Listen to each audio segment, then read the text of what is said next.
I'm going to take a bag of crispy chicken strips. All right, so to make the Raising Cane sauce, we're going to take half a cup of mayonnaise, then 3 tablespoons of ketchup, 1.5 tablespoons of Worcestershire sauce, right, then 1 teaspoon of garlic powder, half a teaspoon of salt, and half a teaspoon of black pepper.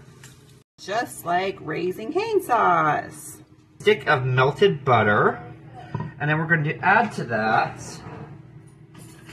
about 1.5 teaspoons of garlic powder on a high broil setting right now. And we're just going to give it a couple seconds on each, not too long on each side when we pop it in.